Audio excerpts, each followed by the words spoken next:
Salut, je m'appelle Alan et j'ai épousé ma nounou. J'ai été élevé par un père veuf et super protecteur. Ma mère est morte quand j'étais très jeune et ça a profondément touché mon père. Il avait perdu sa femme et avait l'impression qu'il pouvait aussi me perdre à n'importe quel moment. Il ne me laissait pas sortir après l'école et se méfiait de tous les amis que je pouvais me faire. Il craignait qu'ils aient une mauvaise influence sur moi. J'ai donc grandi dans cette bulle où tout était immaculé et sécurisé, mais incroyablement ennuyé et monotone. J'allais à l'école, rentrais à la maison, faisais mes devoirs, jouais seul et allais me coucher. Le pire dans tout ça, c'était que mon père n'était même pas là la plupart du temps. Vous voyez, mon père est propriétaire d'un magasin et a beaucoup de succès, et il est un peu accro au travail. Il tient beaucoup à moi, je ne vais pas le nier, mais en même temps, il était rarement présent dans ma vie. Il me disait qu'il devait subvenir à mes besoins, mais nous avions bien assez d'argent pour vivre confortablement, sans qu'il ait à travailler si dur. Il se perdait dans son travail la plupart du temps, et je respecte sa conscience professionnelle, mais j'avais tout de même besoin qu'il soit présent pour moi. Donc pour compenser le fait qu'il n'était jamais là pour me protéger, il a engagé des nounous. Je n'avais ni oncle, ni tante, ni grands-parents, alors il n'y avait plus que mon père et moi après la mort de ma mère. Je me souviens à peine d'elle. Elle est tombée malade quand j'avais 5 ans et était partie avant mes 6 ans. Il y a toujours beaucoup de photos d'elle à la maison, alors je peux au moins voir à quoi elle ressemblait. Ma mère était très belle, et tout le monde dit que j'ai ses yeux, ce qui est gentil. Tous les jours en rentrant de l'école, j'étais accueilli par une nounou. Papa n'était pas là, et je buvais du lait et mangeais des cookies, et puis je faisais mes devoirs. Parfois, les nounous me tenaient compagnie et jouaient avec moi. Parfois, elles me surveillaient depuis un coin de la pièce et lisaient un magazine ou quelque chose d'autre tout en gardant un œil sur moi. Ça dépendait de la nounou. Il y en avait que j'appréciais plus que d'autres. Elle changeait tout le temps étant donné que mon père n'accordait pas sa confiance à quelqu'un pour longtemps. Comme vous avez pu le deviner, papa était un peu paranoïaque en ce qui me concernait. Il était certain que quelque chose allait m'arriver à n'importe quel moment. Il ne m'a pas laissé traverser la rue seul avant la puberté et ne me laissait jamais aller dehors pour jouer seul. Il était hors de question pour moi d'aller à des soirées pyjama ou à des fêtes, même si d'autres adultes étaient présents.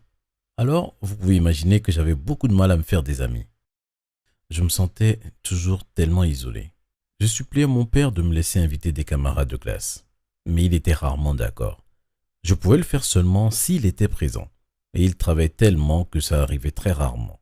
Il rentrait à la maison et dînait avec moi, mais à cette heure-là, je ne pouvais pas vraiment inviter un ami. Il était déjà trop tard. Au début de mon adolescence, mon père avait de plus grandes responsabilités au travail, car il a ouvert plusieurs magasins dans le pays. Ça voulait dire qu'il devait souvent voyager dans d'autres États et me laisser seul pendant plusieurs jours. C'est à partir de là que les nounous ont commencé à beaucoup passer plus de temps chez nous et à dormir à la maison. La plupart d'entre elles étaient plus âgées, à peu près l'âge de mon père, et elles étaient strictes et distantes. Il semblait choisir ce genre de nounou pour qu'elle ne soit pas trop laxiste et ne me laisse pas faire en toute impunité ce qu'il m'avait interdit de faire. Quand j'ai eu 15 ans, j'ai eu une conversation à cœur ouvert avec mon père.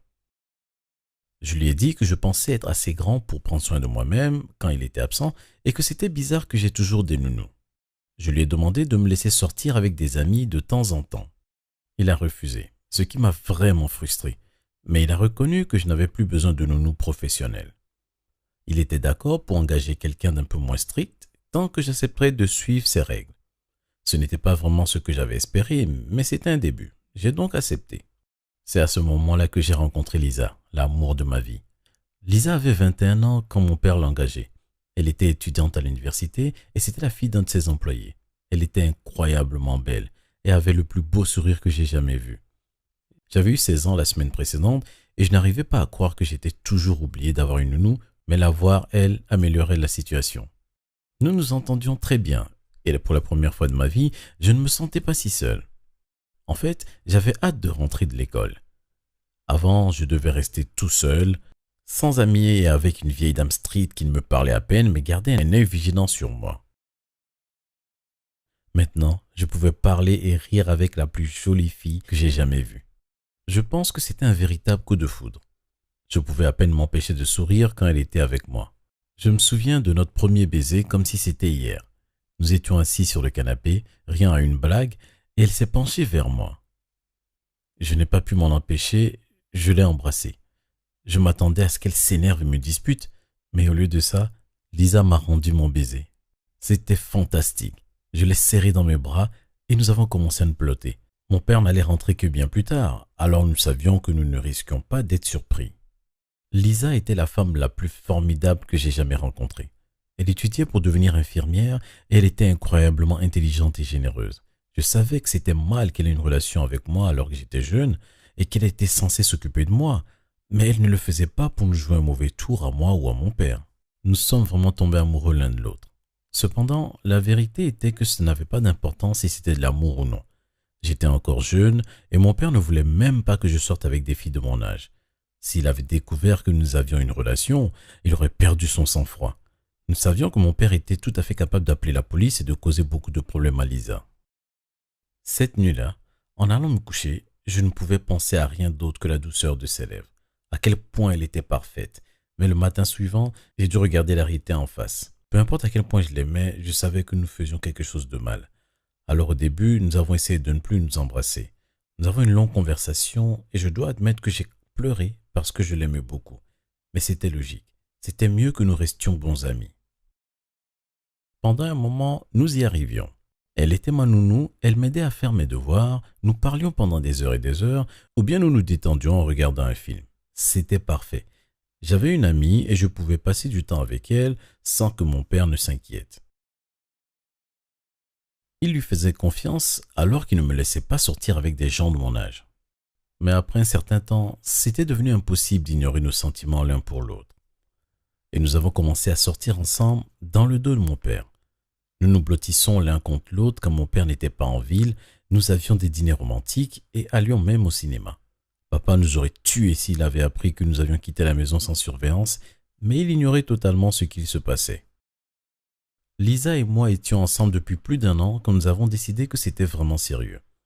Nous n'allions pas nous séparer quand elle ne sera plus ma nounou, nous voulions être ensemble pour toujours. Alors à 17 ans, je l'ai demandé en mariage et elle a dit oui. Nous savions que nous ne pouvions pas nous marier et annoncer à tout le monde que nous étions ensemble avant mes 18 ans, mais nous étions prêts à attendre. Elle en valait absolument la peine. Le temps passait lentement, trop lentement. J'avais hâte que mon anniversaire arrive pour pouvoir aller enfin à l'université et dire au monde entier que j'aimais Lisa. Je serais aussi enfin libre de vivre ma vie loin des instincts surprotecteurs de mon père. J'étais plus que prêt pour quitter la maison, vivre sur le campus, aller à des fêtes et vivre comme un jeune homme normal au lieu de toujours être enfermé à l'intérieur. Le premier problème s'est présenté quand j'ai été accepté à l'université. Papa voulait que j'aille dans une université plus proche afin que je puisse rester à la maison pendant mes études. J'ai refusé, lui expliquant que je voulais aller à l'université de mon choix. Il m'a dit qu'il ne paierait pas mes études si c'était le cas. J'ai pété un câble. J'ai enfin tenu tête à mon père et lui ai dit qu'il ne pouvait pas continuer à me protéger comme ça toute ma vie. Les mois qui ont suivi étaient compliqués. Nous nous disputions la plupart des fois où nous étions ensemble. Lisa était mon point de repère, un réel soutien dans cette situation infernale. Finalement, le moment est arrivé. J'ai fêté mes 18 ans et fini le lycée. Lisa et moi avons décidé qu'il était temps de parler de notre relation à mon père. Vous ne pouvez même pas vous imaginer à quel point mon père s'est énervé. Il a traité Lisa de tous les noms et m'a interdit de la revoir. Je lui ai dit que j'étais un adulte maintenant et qu'il ne pouvait plus me dire avec qui je devais sortir.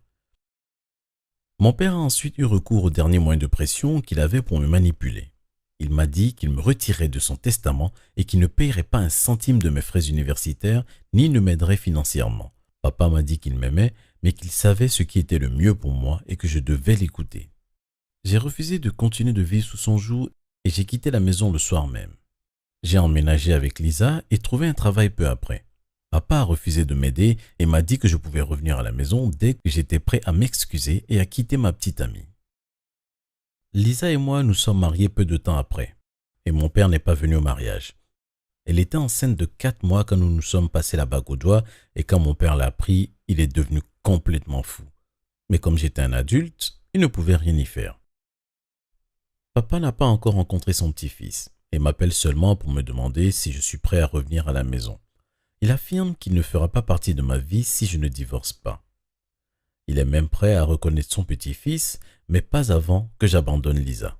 Évidemment, ça va jamais arriver. J'ai une famille magnifique et mes beaux-parents sont géniaux.